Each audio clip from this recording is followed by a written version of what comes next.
Penyihir terbang. Penyihir hanyalah penyihir, bukan? Ya, tapi setiap penyihir punya cerita. Dan hari ini kita akan mendengarkan cerita penyihir. Beberapa bulan yang lalu, hiduplah seorang gadis muda cantik bernama Maria. Dia menyukai taman dan buku-bukunya.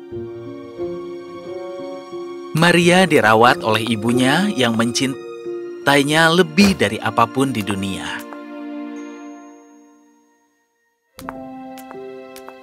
Ini, simpan boneka ini. Bu, aku agak terlalu tua untuk boneka, bukan begitu? Sahabat ibu yang memberikannya agar ibu tetap aman. Kami sudah tidak pernah bertemu, tapi ibu akan selalu merindukannya.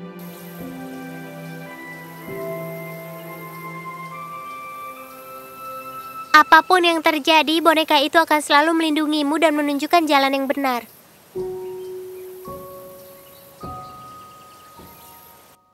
Tapi sekarang aku ingin agar kau tetap aman. Beberapa bulan kemudian, Ibu Maria jatuh sakit parah dan akhirnya dia meninggal. Maria mencintai dan merindukan ibunya dan dia tinggal di rumah itu dan melanjutkan hidupnya dengan kenangan indah ibunya. Maria mulai menyadari bahwa rumah itu terlalu besar untuk dia sendiri. Dia memutuskan untuk memberikan sebagian dari rumahnya untuk disewakan. Setelah berbulan-bulan, dia menemukan pasangan paruh baya yang ingin menyewa satu kamar di rumahnya. Astaga, rumah ini terlalu besar untuk seorang gadis muda sepertimu. Kau melakukan hal yang benar dengan membiarkan kami menemanimu. Rumah besar itu tidak pernah menjadi masalah bagiku. Tapi ya, aku ingin ditemani. Oh, kami akan menyambut diri kami.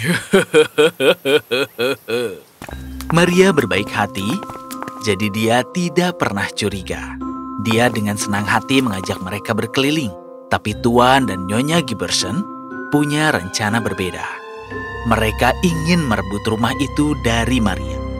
Kalau saja gadis muda ini diusir selamanya, kita bisa memiliki seluruh rumah untuk diri kita sendiri. Mereka membuat rencana.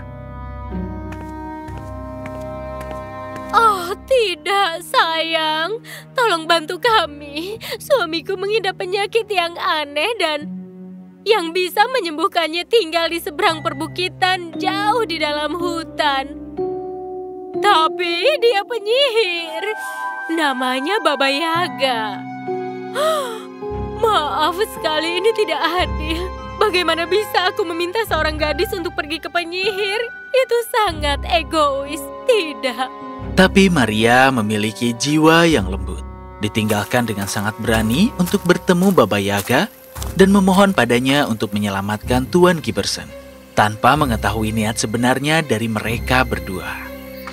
Setelah berhari-hari menyelusuri dan berjalan melalui hutan lebat, Maria merasakan sesuatu. Ada hembusan udara yang mendekati dirinya.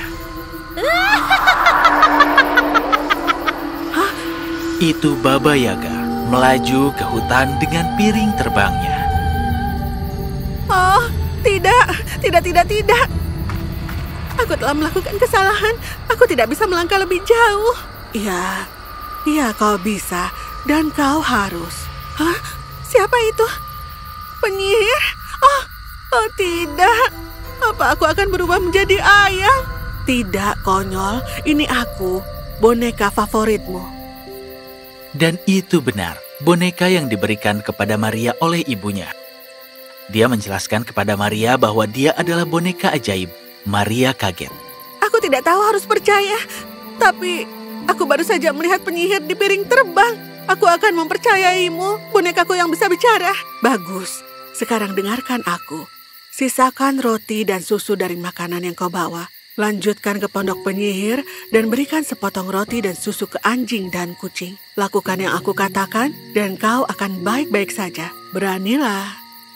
Dan dengan itu, boneka yang berbicara itu kembali menjadi boneka. Maria menarik napas dalam-dalam dan melanjutkan perjalanannya. Mungkin aku tidak harus masuk. Jangan katakan itu. Kau baik-baik saja. Ya ampun, kau hanya akan terus datang dan pergi seperti itu? Siapa itu? Hah?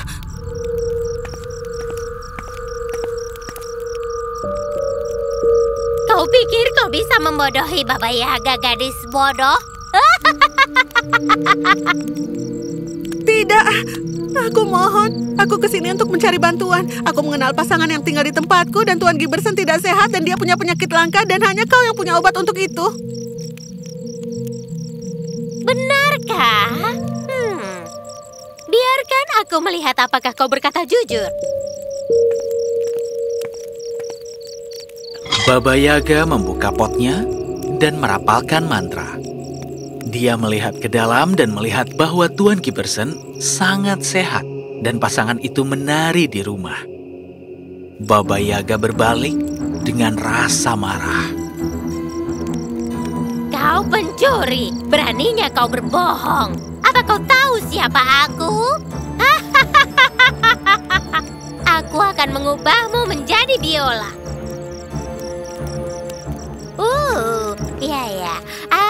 Ya. Aku butuh ramuan dan buku terbaik dari naga selatan. Iya.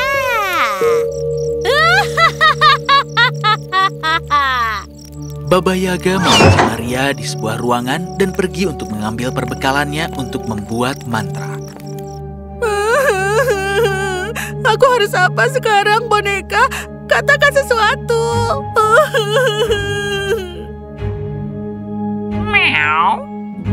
Melalui ketakutan dan air matanya, Maria melihat kucing dan anjing itu. Meskipun dia takut, dia teringat sepotong roti dan susu yang dia sisakan. Dia membelai hewan-hewan itu dan memberinya makan. Aku tidak tahu apa yang akan dilakukan penyihir terhadapku, tapi setidaknya aku tidak sendiri. Ada kalian dan bonekaku. Bah, penyihir tidak akan melakukan apapun padamu. Tidak jika kau melakukan persis seperti yang kami minta. Hariku semakin bertambah aneh. Kami bahkan belum mulai. Dengar, gadis, penyihir yang kau takuti tidak selalu seperti ini. Ya, percaya atau tidak, dia sebenarnya sama sepertimu. Kucing dan anjing itu memberitahu Maria bahwa penyihir itu benar-benar mulai bertindak jahat ketika dia berhenti melihat dirinya di cermin. Sesuatu tentang dia bertengkar dan dia ditinggalkan. Itu tidak terlalu spesifik. Berhenti membuang-buang waktu. Dengarlah, penyihir akan datang sebentar lagi. Ini, ambil ini. Sisir dan cermin ini ajaib, Nona. Kau tidak akan pernah bisa berlari lebih cepat dari penyihir tanpa ini. Piringnya sangat cepat. Ini turbo. Ngomong-ngomong, saat kau merasa penyihir itu mengejarmu, lempar benda-benda ini ke tanah satu persatu. Itu akan memperlambatnya. Pergilah. Maria berlari seperti dia sudah diikuti oleh penyihir. Di sisi lain, penyihir baru saja kembali ke gubuknya dan melihat anjing dan kucing duduk dengan bangga dan Maria pergi. Penyihir sangat marah. Dia menaiki piring terbangnya dan menuju ke hutan. Aku bisa mendengar suara dedaunan. Aku bisa mendengarnya. Dia mengejar, cepat, lempar sisir. Benar. Maria melemparkan sisir ke tanah dan bersembunyi di balik pohon.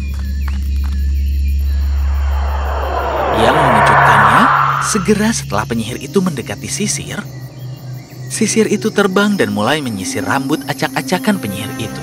Kau lihat, penyihir itu berhenti dan menyisir rambutnya. Jadi itu menjadi kotor. Sisir membersihkan kotoran dari rambut penyihir sehingga membuatnya keriting alami. Berhenti.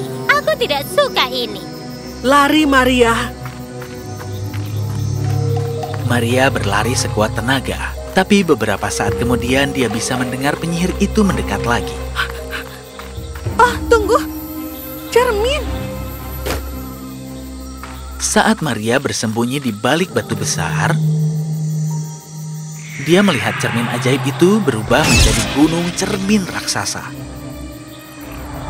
Baba Yaga mendekati gunung Dan meskipun dia berusaha menutupi matanya karena tidak ingin melihat bayangannya sendiri, itu sudah terlambat.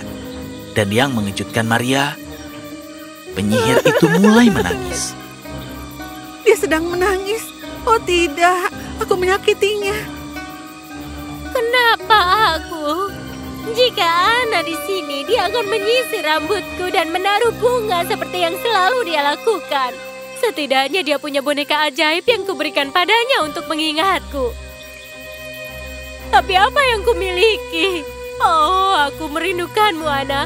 Aku merindukanmu. Saat Baba Yaga menangis, dia menyadari bahwa dia perlu menangis keras untuk merasa lebih baik. Dan Maria di sisi lain menyadari hal ini. Tunggu, boneka ajaib? Apa dia berbicara tentang ibuku, Ana? Permisi, aku minta maaf atas rasa sakitmu, tapi apakah ini boneka yang kau berikan pada Ana? Tunggu. Iya, bagaimana kau memilikinya? Ana adalah ibuku. Apa? Ana dan Baba Yaga adalah sahabat terbaik. Ana menyukai Baba Yaga dan trik sulap kecilnya.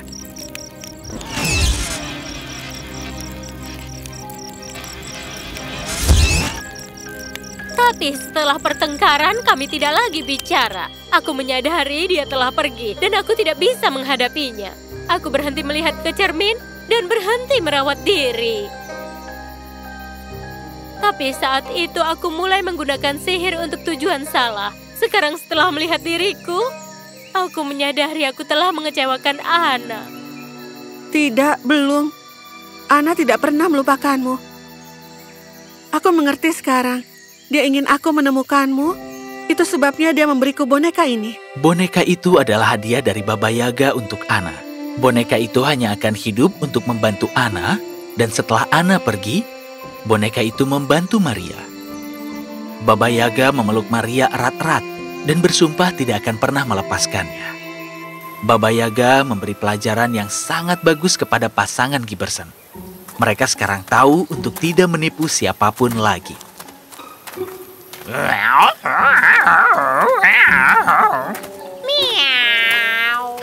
Miau. Why miau?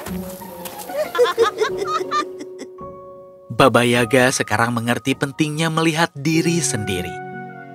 Hanya karena kita tidak memikirkan tindakan kita dan tidak melihat diri kita sendiri, bukan berarti kita tidak bertanggung jawab atas tindakan kita. Maria juga belajar untuk tidak membiarkan orang asing masuk ke dalam rumah. Baba Yaga masih disebut penyihir, tapi terutama karena dia sangat cerdas. Dan dia tahu banyak mantra yang dia gunakan untuk kebaikan orang lain. Ya, hampir setiap hari.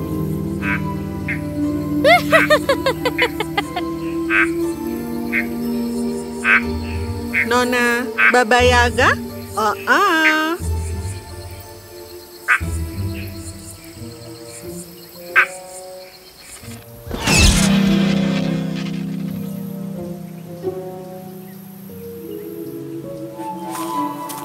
Baba Yaga dan Maria melanjutkan persahabatan aneh mereka dan memulai perjalanan baru mereka bersama-sama.